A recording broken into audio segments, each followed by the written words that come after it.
समस्त को नमस्कार। हेले आगू आसोक एसएसबी टीजीटी एवं ओस्टेट को लक्ष्य करी आमे जो संस्कृत शिक्षण श्रृंखलाटी ए आगक नौकरी से श्रृंखल आम गत क्लास रे द्वितीय यूनिट रू गोटे क्लास करते आम द्वितीय यूनिट आसी पूर्व वर्षर किसी प्रश्न को देखा एवं आम से हिसाब से गोटे पर गोटे क्लास रे आगू आगू विषय किसी किसी देखी देखी जावा। बहुत सारा पिलांकर डिमांड अच्छी कि आम पासेज आने पासेज आने पिले मत टे समय अभाव रोचे तेणु कंटेंट क्रिएट कर विलम्ब हो तेणु व्यस्त होनी आम निश्चय पासेज आने आ पासेज गुड़िकर प्राक्टिस करवा श्लोक गुड़िकर प्राक्टिस करवा सबु विषय को आम कवर करवा। ठीक अच्छे पिले तेरे चल आज विषय टी आम देखा आउ जानिबा कि केउ भली प्रश्न सब परीक्षा रे पचरा जाउची हमको केउ भली निजको प्रस्तुत करने को पड़ो। तेरे चल पिले प्रथम प्रश्न को देख ये सब प्रश्न कौट आस पिले ना सेकेंड यूनिट रे आछि जो संस्कृत शिक्षण अच्छी संस्कृत शिक्षण द्वितीय यूनिट रू आछि जो सब विधि गुड़िक अच्छी मेथड गुड़िक अच्छी। ठीक है पिले तो प्रथम प्रश्न टी देख प्रथम प्रश्न टी कौन कहला आविष्कार पद्धति ही का आविष्कार पद्धति कहले केउ पद्धति को बुझाए ये जो सब पद्धति गुड़िकर अच्छी से पद्धति गुड़िकर अन्य नाम गुड़िक पिले मन रख तेरे आविष्कार पद्धति कहले केउ पद्धति को बुझाए ना आरोह पद्धति को कौन पाई आरोह पद्धति को पिले आविष्कार पद्धति कह जाए कारण एठी उदाहरण रो आमे सूत्र को जाई थांती कौन करते पिले ना प्रथमे बहुत सारा उदाहरण प्रस्तुत कर सारी तापर आम सूत्र को जाई नियम को जानी था तेणु धीरे धीरे कहार आविष्कार हुए ना सूत्रर क्या द्वारा आविष्कार कराए ना उदाहरण द्वारा तेणु अनेक गुड़िया उदाहरण द्वारा सूत्रर आविष्कार कर जो पद्धति कौन कह जाए ना आविष्कार पद्धति। तबे आविष्कार पद्धति क्या कह जाए ना आरोह पद्धति को ये आरोह पद्धति अन्य केत गुड़िया नाम रही से गुड़िक कौन कौन पिले ना गोटे हूँ आगमन पद्धति आरोह पद्धति कौन कह जाए आगमन पद्धति आ कौन कह जाए पिले आविष्कार पद्धति जानिले गोटे आ गोटे हूँ लक्ष्य लक्षणम लक्ष्य है उदाहरण लक्षण है सूत्र उदाहरण सूत्र को जाए तेणु लक्ष्य लक्षण किए ना आरोह। ठीक है पिले ये अन्य नाम गुड़िक मन रख आगमन लक्ष्य लक्षण आविष्कार ये तीनोटी तार अन्य नाम रही गोटे मन रख इंग्रेजी कौन कह जाए ना इंडक्टिव मेथड कह जाए। ठीक है पिले इंग्लीश ना गुड़िक मन रख कारण ए इंग्लीश ना गुड़िक पचारुची तापर आमर अवरोह पद्धति अवरोह पद्धति को निगमन पद्धति कह जाए बा डिडक्टिव मेथड कह जाए ये हूँ आमर लक्षणम लक्ष्य लक्षण कहले सूत्र लक्ष्य है उदाहरण ये सूत्र उदाहरण आड़ को जाए किए अवरोह पद्धति।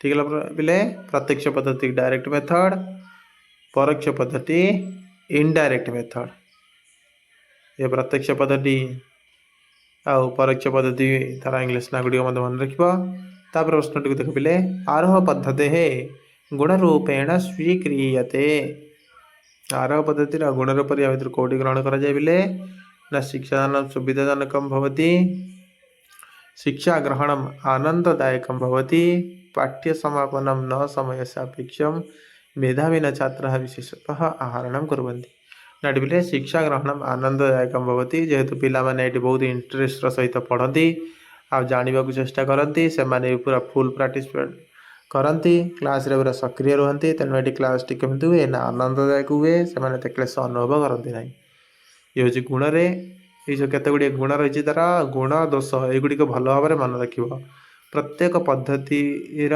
गुण दोष को मन रख तार इंग्लीश नाम गुड़िक मन रख तार अन्य नाम गुड़िक मन रख जहाद्वारा जो भी प्रश्न आसू आम से प्रश्न गुड़िकर समाधान करने जमी समर्थ होगा। तापर कौन पिले ना प्रत्यक्ष पद्धति है कति सोपाना सन्ति ये जो प्रत्यक्ष पद्धति रे 5टी सोपान अच्छे पिले कौन कौन उपक्रम उपस्थापन ତୁଳନା, ଆତ୍ମୀକରଣ, ପ୍ରୟୋଗ। ଏଇଭଳି ଭାବରେ ପ୍ରତ୍ୟକ୍ଷ ପଦ୍ଧତିରେ 5ଟି ସୋପାନ ରହିଛି। ଏ 5ଟି ସୋପାନର ନାମ ମନେ ରଖିବ। ଆଉ ପ୍ରତ୍ୟେକ ସୋପାନରେ ହେଉଥିବା କାର୍ଯ୍ୟ ଗୁଡ଼ିକ ମଧ୍ୟ ମନେ ରଖିବ। ସେ ପଚାରିବ, ଗୋଟିଏ ଦେଇଥିବ କି ଏହି କାର୍ଯ୍ୟଟି କେଉଁ ସୋପାନରେ ହୁଏ। ଯଦି ତୁମେ ଏଠି ଜାଣିଯିବ ତାହେଲେ ଲେଖିବ। ତେଣୁ ପ୍ରତ୍ୟେକ ସୋପାନରେ କ'ଣ କ'ଣ ବିଷୟ ରହିଛି ତାକୁ ଟିକେ ଧ୍ୟାନ ଦେବ। ତାପରେ ଦେଖ ପିଲେ, ଶିକ୍ଷକ ପ୍ରଶ୍ନାନ୍ କୃତ୍वा कस्मिन् सोपाने शिक्षादान कार्यं समापयेत्। शिक्षक प्रश्न करी केउं सोपानरे शिक्षादान कार्य को सारी था पिले आमर 5टा पढ़िले कि उपक्रम, उपस्थापना, तुलना, आत्मीकरण, प्रयोग। प्रयोग सोपान कौन हुए पिले एठी ही आमे कौन पिला माने जानिले, पिला मानकर ज्ञान केते हैला सबु विषय को एठी जानी हुए। प्रयोग एठी करा जाए। प्रयोग सोपान ही शिक्षक निज कक्षार अंत करई थांती एमिति ना प्रश्न करी। तेणु ये उत्तर कौन है ना प्रयोग सोपान। तापर देख, कह प्रत्यक्ष पद्धतिया दोष रूपेण स्वीक्रियते। प्रत्यक्ष पद्धतिर दोष रूप किए ग्रहण करा जाए। तबे देख ये भीतर कौटा दोष रूप जाउछि पिले, सरलात् कठिनम यावत् शिक्षादानम मेधावी छात्राणां कृते न उपयुक्ता विद्यार्थिनां यथोचित व्याकरण ज्ञानम न भवति सीमित समय मध्ये पाठ्यक्रम समाप्त न भवति। एईटा होछि पिले उत्तर। कारण आमे जतले प्रत्यक्ष पद्धति पढ़ाती जो भाषा होते से भाषा पढ़ी था। जदि उदाहरण देख पिले, आमे जदि संस्कृत भाषा एवं आम ओडिशा राज्य आम गवर्नमेंट स्कूल गुड़िक जाए संस्कृत भाषा पढ़ेगा। पिलामानंको एते सहज हेबनी कि भाषाटी को से सांगे सांगे बुझी तार अर्थबोध करें बा शुणी तार अर्थबोध करें। ठीक है पिले, कारण से संस्कृत भाषा को शुणुना, व्यवहार में संस्कृत भाषा एत से देखी ना जानी ना, तेणु से कष्टकर हम। जहाँफल शिक्षक को कौन करा पड़ो, बारंबार सरल रु सरल ये शब्द गुड़िकर प्रयोग करने चेष्टा करा पड़ो। जहाँफल श्रेणी कक्षा दान टिकेट लेट हे, कारण पिला बुझीपारे बारंबार गोटे विषय उपस्थापन करने को पड़े, बारंबार तार विश्लेषण भी करने को पड़े। तेणु ये हूँ गोटे दोष। सीमित समय मध्य पाठ्यक्रम समाप्त न होती। जेहेतु आम ठीक टाइम पढ़ाई पार्बानी तेज सर केमी। देख पे व्यावहारिक व्याकरण किम उच्यते। जो व्यावहारिक व्याकरण कहले क्या बुझाए ना पिले छद्म व्याकरण। ये देख अन्य नाम, ये अन्य नाम गुड़िक पिले पचार। व्यावहारिक व्याकरण बा फंक्शनल ग्रामर को कौन कहुए पिले ना छद्म व्याकरण। ठीक है, मन रख। ये प्रश्नटी बहुत थर रिपीट होते स्टेट रे RST रे सबुथ प्रश्न रिपीटेसन होती, तेणु एक टे ध्यान देव। तापर देख, डॉक्टर भंडारकर मतेन अनुवाद पद्धति ही मुख्यतः गतिविधा। आम जो अच्छी अनुवाद पद्धति बा ट्रांसलेशन मेथड से कौन अच्छी बिले ना अनुवाद 4 प्रकार बोली से कहते। तार 4टी भेद से कर गोटे हूँ आमर व्याकरण आधारित पाठ, अभ्यास, मातृभाषा संस्कृत अनुवाद, संस्कृत मातृभाषा अनुवाद। यही भाव में 4 प्रकार अनुवाद पद्धति रही। कहले परोक्ष पद्धति ही कुत्र प्रचलती। ये परोक्ष पद्धतिर प्रयोग बा प्रयोजन केउटी देखा जाए अधिक पिले ना पद्य शिक्षण रे। यार प्रयोग अधिक पद्य शिक्षण रे करा जाए। से भली पद्य शिक्षादान से विशिष्ट उद्देश्य आम पद्य कौन पाई पढ़ा, तार विशिष्ट उद्देश्य कौन अच्छे पिले देख। तार विशिष्ट उद्देश्य हूँ रसास्वादनम। कारण अनेक शास्त्र अच्छी, अनेक ग्रंथ अच्छी, खाली पढ़ीदे जे आम शास्त्र ज्ञात हो गले ताहा नुहे। प्रत्येक शास्त्र को पढ़ी ठीक से बुझापी हेले आमको से शास्त्र रे अंतर्निहित रस को ग्रहण करने को पड़ो। ठीक है पिले, तेणु रसास्वादन हूँ पद्य शिक्षण विशिष्ट उद्देश्य। तापर देख पिले, तापर प्रश्न को जीवा 10 नंबर प्रश्न, गद्य शिक्षा दान से सामान्य उद्देश्य कि। गद्य शिक्षण सामान्य उद्देश्य होची शब्द अनुशीलन। ए गद्य शिक्षण रे अनेक गुड़िया शब्द शुणा मिले, अनेक शब्द पढ़ा मिले, जहाँफल शब्दानुशासन होता है। ठीक है बोले तापर देख ह्यूरिस्टिक प्रणाली भवती। जो ह्यूरिस्टिक प्रणाली केमी जोड़े बोले ना प्राक सैद्धांतिक ज्ञान प्राक सैद्धांतिक ज्ञानवगमनम।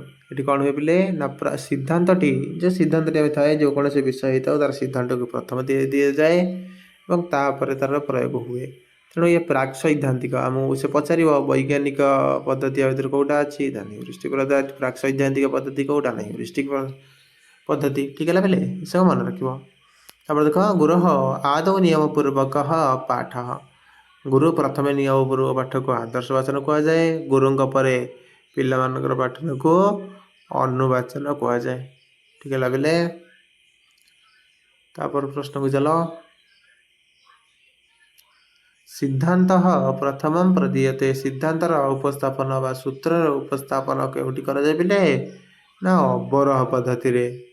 ए अवरोह पद्धति रे ही सिद्धांतर प्रथम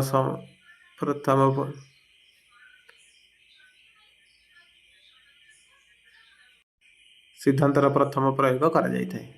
कौटी बिले ना अवरोह प्रणाली रे।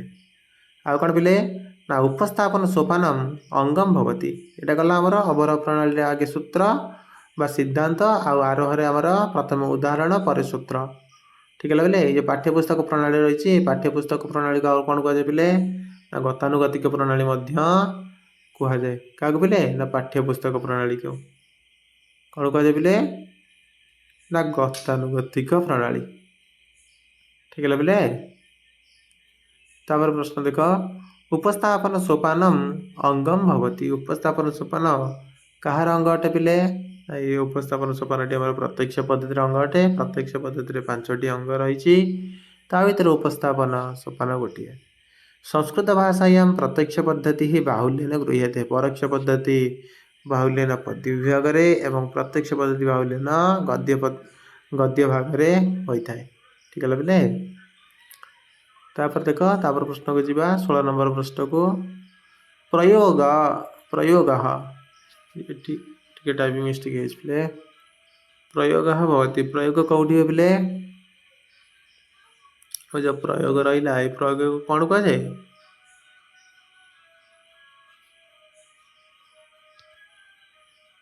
प्रयोग कौन कहुए बोले इंग्लिश रे ना एप्लिकेशन कहुए। प्रेजेंटेशन है प्रस्तुति प्रिपरेशन है प्रस्तुति